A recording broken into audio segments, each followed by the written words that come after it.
scrittore. Ti ringrazio da parte di tutti i lettori di Ginger Generation per questa grandissima opportunità. Sei in Italia, com'è per te l'Italia? Ti piace? Thank you for having me. I'm so excited to be here. This is my probably 6th or 7th time in Italy. It's one of my very favorite places in the world, so I'm thrilled to be here. It's my first time bringing my 1-year-old son over, and my daughter, who's 2, both come with me and my husband. And we're staying for a month, so we're going to soak it up, and hopefully I will suck a little bit less at Italian by the time I leave. I'm still learning and still very nervous about it, but I love it here, and I especially love the readers here who have been so supportive of the Fallen series from the very beginning. So it's great to be able to connect in person when I'm here. È uscito ieri un nuovo capitolo, diciamo, della saga di Fallen. Ma di cosa parla Angels in the Dark? It's very exciting for me. Angels in the Dark is a real thing here, because in the US it's only in ebook, so this is a really special thing. You know, it started out strangely. I mean, when I was writing the Fallen series, the moments that I would get stuck in the narrative and I would have writer's block, the trick that I always use to get out of writer's block is to kind of shift the perspective and get into the story from another character's point of view, or from a scene that has to happen off stage but would shed some light on the current scene that I'm working on. And so I wrote all these scenes just for myself over the years I was writing the novels, just to figure out some answers to questions that I had and problems that I was working through. And they were tools for me privately.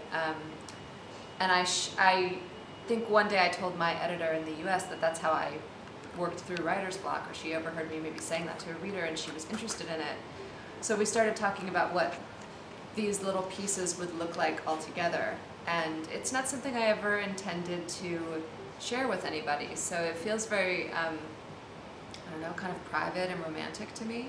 But I love the way it's turned out, and I'm really excited, especially in Italy, where you guys are still waiting for Unforgiven, which is Cam's side of the story. In the US it's just come out a couple days ago.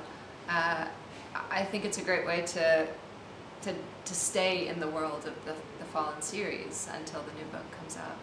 Nel libro Angels in the Dark si comincia a intravedere meglio un personaggio che già abbiamo visto, conosciuto nei capitoli precedenti, Cam. Cosa ci dobbiamo aspettare da questo personaggio?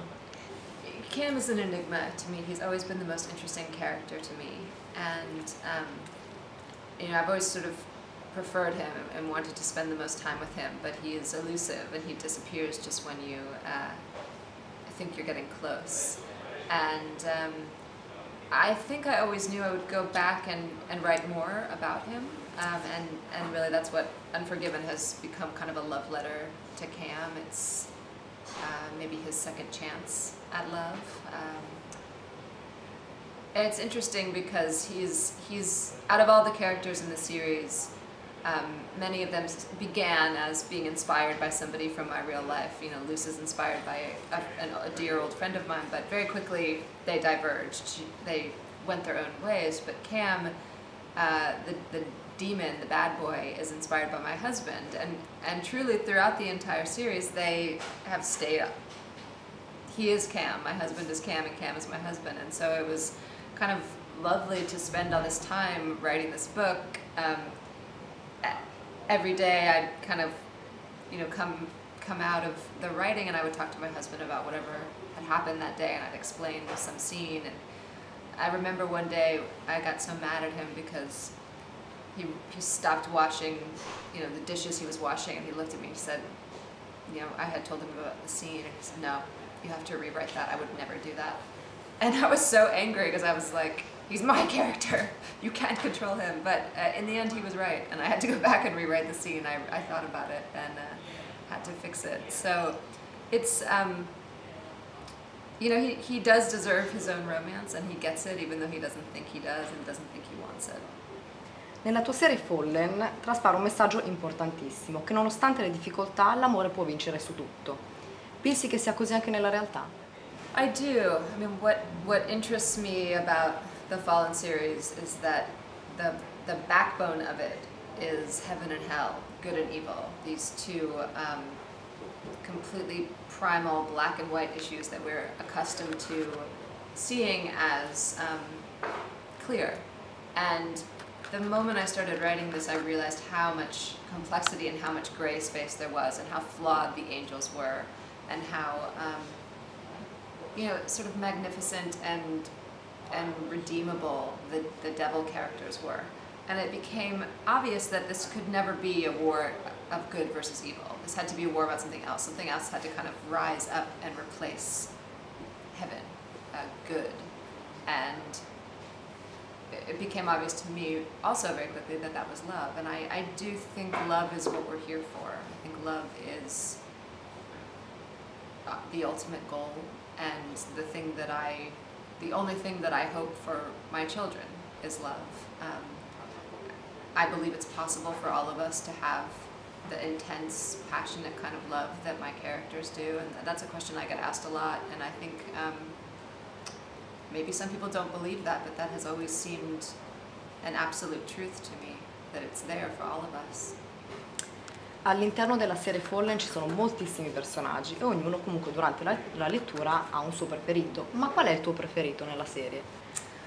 Certainly Cam is at the top, but I really love the scenes that probably write themselves the easiest are Arian's scenes. She's always been very sharply in focus for me. I think I have a lot of friends who are like her.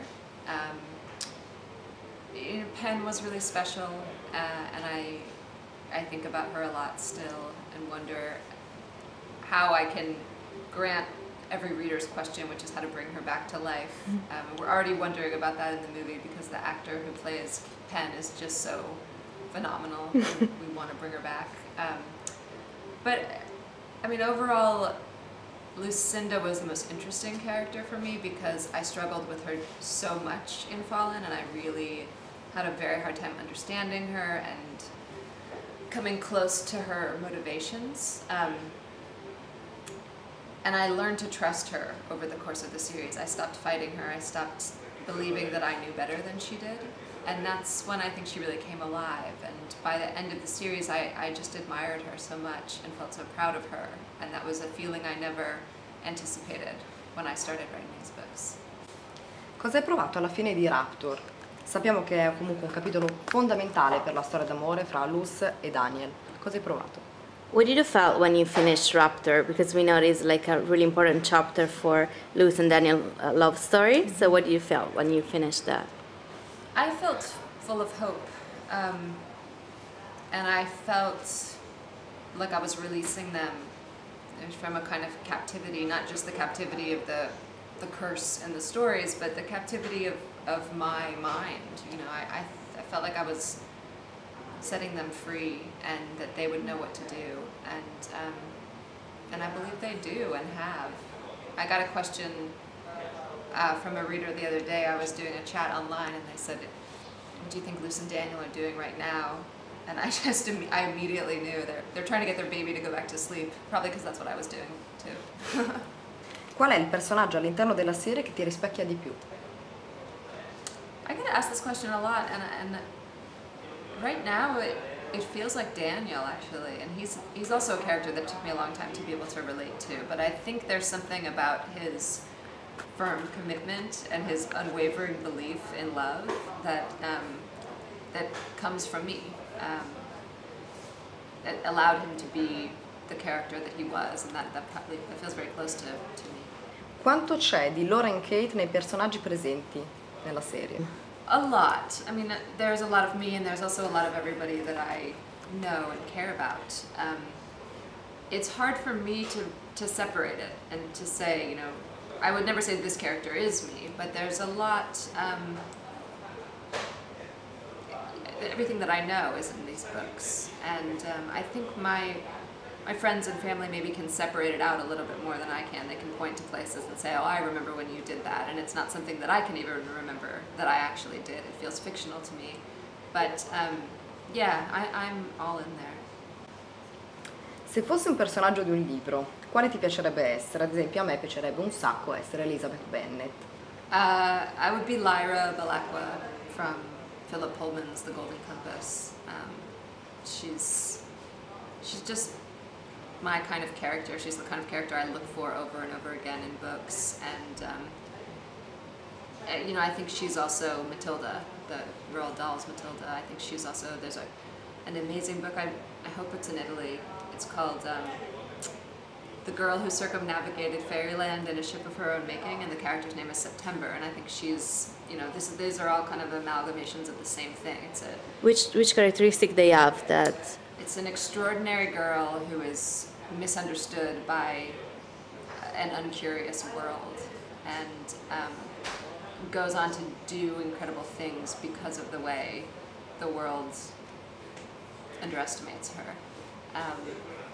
I think there's a pluckiness and a sense of humor and a little bit of fierceness that I just think is incredibly cool. Hai voglia di raccontarci qualche episodio che comunque è successo durante la stesura di un tuo libro? I think one of my most unique experiences was writing the short story collection. It's called Fallen in Love, and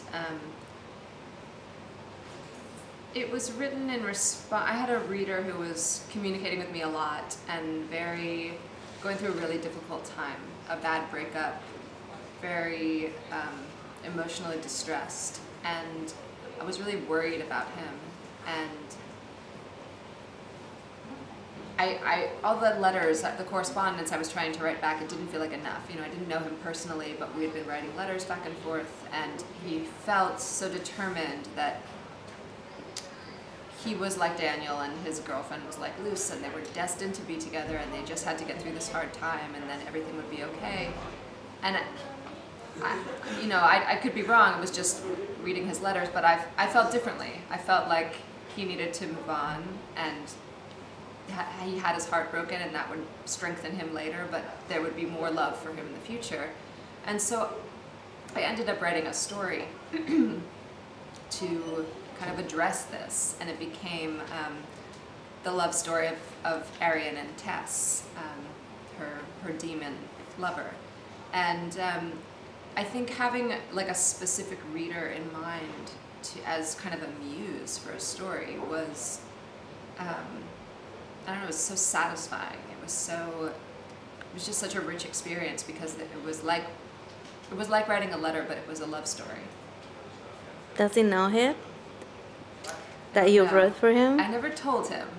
Yeah, I don't think he does. Maybe now. Chi è il tuo autore preferito? Originally Roald Dahl, and then more recently Virginia Woolf and William Faulkner, and Anne Patchett is a big hero of mine. I have so many. That's a hard question to ask a novelist. Yeah.